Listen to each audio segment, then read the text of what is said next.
होता है। और मैं चाहूंगा कि आगे भी जो चीजें हो ऐसे ही आप अपना मोहब्बत से ऐसी जज्बात के साथ आप सब लोगों के साथ जुड़े रहें और ऐसी चीजों को और आगे बढ़ाते रहें। तो मैं आपका बहुत बहुत शुक्रिया अदा करना चाहता हूं।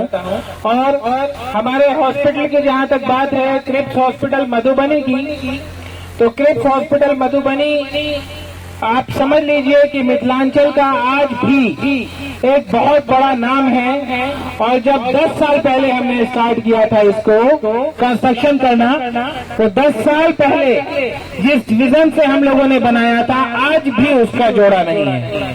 वैसे ही हमारी कोशिश होगी कि आगे इसको और बेहतर और शानदार बनाए। हमारे डाइस पे बैठे हुए बड़े भाई जो क्रिप्स हॉस्पिटल किशनगंज है उनके डायरेक्टर यहाँ बैठे हुए हैं। मैं आपका बहुत शुक्रगुजार हूँ कि आप दिल्ली से कल आए किशनगंज और वहाँ से गर्जी पे आप इमीडिएट इस फंक्शन को अटेंड यहाँ किए। तो मैं आपका बहुत शुक्रगुजार हूँ कि आप यहाँ पहुँचे और हमारे प्रोग्राम को अटेंड किए। और डाइस पे बैठे हुए हमारे मेडिकल सुपरिटेंडेंट साहब हैं डॉक्टर आमिर हुसैन साहब, उन्होंने जो भी बातें कही है वो बहुत सोच समझ के कही है। और डॉक्टर आमिर हुसैन मतलब ऐसा लगता है कि वक्त कैसे निकलता है उसका आप कुछ कह नहीं सकते। मुझे लगा कि हॉस्पिटल स्टार्ट हुआ और 2 साल 4 साल 5 साल बाद से हम लोगों ने प्लानिंग किया कि 5 साल बाद क्या है, कैसे कौन कौन लोग साथ रहेंगे। लेकिन डॉक्टर आमिर साहब मेडिकल सुपरिटेंडेंट है हमारे यहाँ और ऐसी बात हो रही थी तो बोले कि मुझे भी 7 साल होने वाला है। तो अब ये समझ लीजिए कि कैसे वक्त गुजरता है पता ही नहीं चलता है। और उनके मेडिकल सुपरिटेंडेंट बनने से क्रिप्स हॉस्पिटल की टीम बहुत खुश है, स्पेशली मैं बहुत खुश रहता हूँ क्योंकि मुझे 90% चीजों से इन्होंने फ्री कर रखा है।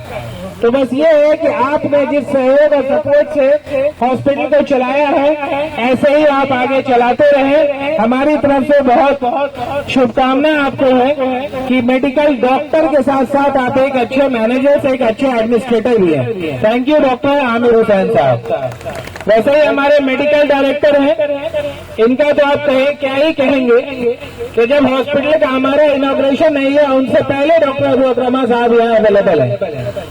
तो मुझे पहले दिन से एक बहुत अच्छे डॉक्टर, एक बहुत अच्छे दोस्त और एक बहुत अच्छे भाई मुझे मिले। और सीरियसली पूछ लियो तो बहुत इमोशनली अटैचमेंट भी हुआ है डॉक्टर अबू अकरमा साहब से स्पेशली, क्योंकि अभी हमारे यहाँ मिथिलांचल के एक बहुत बड़े यूरोलॉजिस्ट हैं डॉक्टर रोहन झा, वो आ रहे हैं। आइए मैं आपको कहूंगा स्टेज पे आए। और हमारे senior gynaecologist doctor Nupur Jha, थोड़ा सा किसी प्रोग्राम की वजह से डिले हो गया था, आइए आप ऊपर आइए स्टेज पे। मैडम आप भी आए। तो मैं कह रहा था डॉक्टर अबू अकरमा के बारे में, तो उस वक्त जो है इनको रहने के लिए घर भी नहीं था।